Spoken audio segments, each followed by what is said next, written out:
Breaking news Siddipet జిల్లాలో దారుణం జరిగింది. మైనర్ బాలికపై అఘాయిత్యానికి పాల్పడ్డాడు ఒక యువకుడు.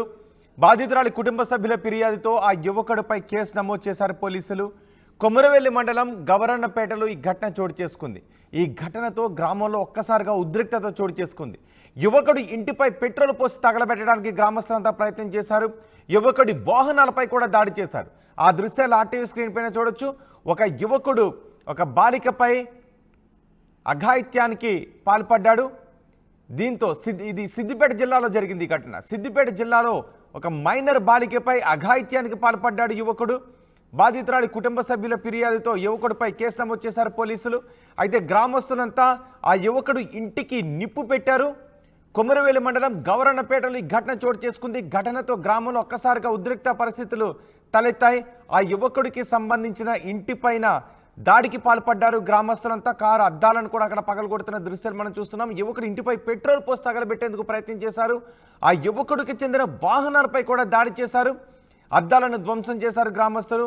పరిస్థితి చేయి దాటిపోతూ ఉండటంతో గ్రామస్తులను పోలీసులు చెదరగొట్టారు. ఒక మైనర్ బాలికపై అఘాయిత్యానికి పాల్పడ్డ యువకుడు ఇంటికి నిప్పు పెట్టి ఆ యువకుడిని కఠినంగా శిక్షించాలి అని డిమాండ్ చేస్తున్నారు. పూర్తి సమాచారం మా ప్రతినిధి వెంకటరత్నం అందిస్తారు. వెంకటరత్నం, ఎవరా యువకుడు? ప్రస్తుతం ఆ యువకుడిని పోలీసులు అదుపులోకి తీసుకున్నారా? గ్రామంలో ఉద్రిక్త పరిస్థితులు చల్లారినట్టేనా? చల్లడం కాదు, ఇప్పుడే ఇంకా ఉద్రిక్తత వైపు వెళ్తున్నటువంటి పరిస్థితి. దీనికి సంబంధించి కూడా పోలీసులు రంగ ప్రవేశం చేశారు. హుస్నాబాద్ ఏసీపీ అక్కడికి చేరుకున్నారు. మొత్తం పోలీస్ బెటాలియన్ కూడా అక్కడికి దిగినటువంటి సందర్భం. అయితే దీనికి సంబంధించి ఒక్కసారి వివరాలు పరిశీలిద్దాం. అంటే వీళ్ళిద్దరు మాత్రం బాధితులు అలాగే నిందితుడు ఇద్దరు ఎదురెదురు ఇంటికి సంబంధించినటువంటి వాళ్ళే. అతను అంటే రెండు వేరే సామాజిక వర్గాలకు చెందినటువంటి వ్యక్తులు. అయితే బాలిక మాత్రం 7వ తరగతి ప్రభుత్వ పాఠశాలలోనే చదువుతుంది. గురువన్నపేటలోని ప్రభుత్వ పాఠశాలలో చదువుతుంది. ఇక్కడ నిందితుడు మాత్రం ఎదురింటిగానే ఉంటున్నాడు. తను జేసీబీ డ్రైవర్ గా పనిచేస్తున్నాడు. తన ఇంట్లోనే ఒక కారు అలాగే జేసీబీ ట్రాక్టర్ అంటే ఇవన్నీ మెయింటైన్ చేసుకుంటూ ఉంటాడు. 20 సంవత్సరాల యువకుడిగా తెలుస్తుంది. అయితే దీనికి సంబంధించి గత కొద్ది రోజుల నుండి కూడా ఈ అమ్మాయిపై కూడా తన కన్నేసి మాయమాటలు చెప్పి ఏదో చెప్తున్నప్పటికీ కూడా తను బలవంతంగా ఇట్లాంటి కార్యక్రమాలు జరిగిందని చెప్పి తెలుస్తుంది. నిన్న సాయంత్రం ఈ సంఘటన జరిగినట్టుగా తెలుస్తుంది. అయితే వెంటనే వెళ్ళినటువంటి ఆ బాధితురాలు తన తల్లిదండ్రులకు చెప్పడంతో హుటాహుటిన వెళ్ళి నిన్న హుస్నాబాద్ అంటే సిద్దిపేట ప్రభుత్వ ఆసుపత్రికి తరలించారు. అక్కడికి వెళ్ళిన తర్వాత విషయాన్ని ఆరా తీయగా పలాని నిందితుడు ఇట్లాంటి సంఘటనకు కార్యక్రమాలకు పాల్పడ్డాడని చెప్పి తను చెప్పడంతో వెంటనే కోపోద్రిక్తులైనటువంటి తల్లిదండ్రులు నిన్న రాత్రి అర్ధరాత్రి 2 గంటలకు మన సిద్దిపేట ఆసుపత్రికి తరలించారు. అయితే ఈ విషయం తెలుసుకున్న తర్వాత ఈరోజు ఉదయమే పోలీసులకు కూడా సమాచారం అందించారు. పలు కేసుల కింద నమోదు చేశారు. పోక్సో యాక్ట్ కూడా నమోదు చేసినట్టుగా తెలుస్తుంది. అయితే నిందితుని మాత్రం పోలీసులు అదుపులో ఉంచారు. ఈ ఎదురెదురుగా ఉండడంతో మొత్తం అటు ఇంటి వారు ఇటు ఇంటి వారు ప్లస్ ఊరల్లో అందరూ కూడా ఒకే దగ్గర ఏకమైపోయి ఒక ఉద్రిక్తమైనటువంటి వాతావరణం అయితే కనుకుంది. కానీ ఇక్కడ పోలీసులు మాత్రం రంగప్రవేశం చేశారు. వాళ్ళిద్దరికీ సర్ది చెప్పేటువంటి ప్రయత్నం చేస్తున్నారు.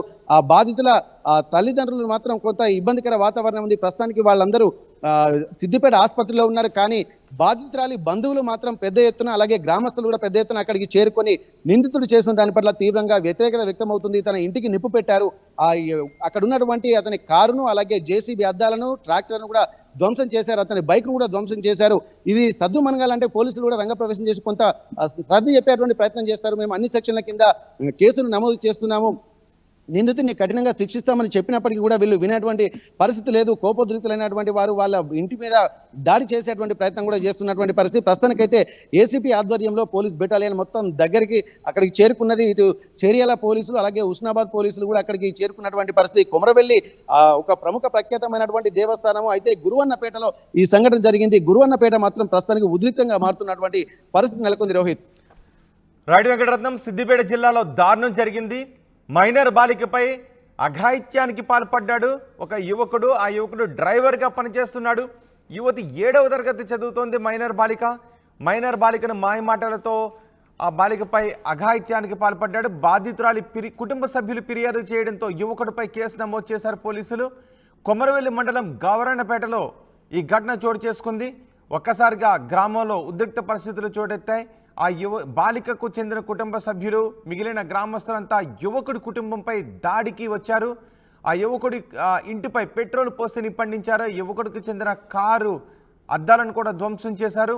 యువకుడికి చెందిన ఇంటిని తగలబెడుతున్న దృశ్యాలు కూడా చూస్తున్నాం. ఒక్కసారిగా గ్రామస్తులంతా కోపంతో రగిలిపోయారు. మైనర్ బాలికపై ఈ యువకుడు అఘాయిత్యానికి పాల్పడడంతో గ్రామస్తులంతా రగిలిపోయారు.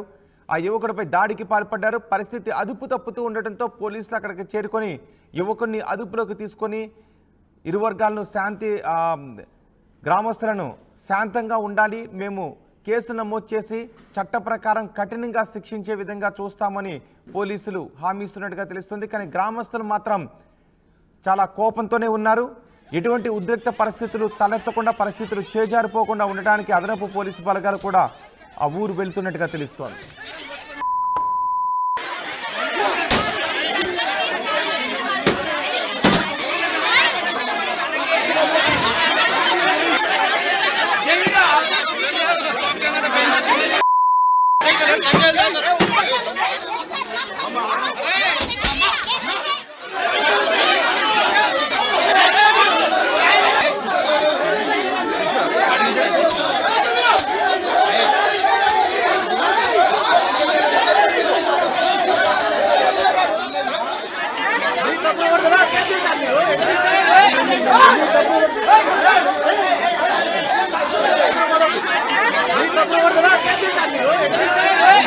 Hey!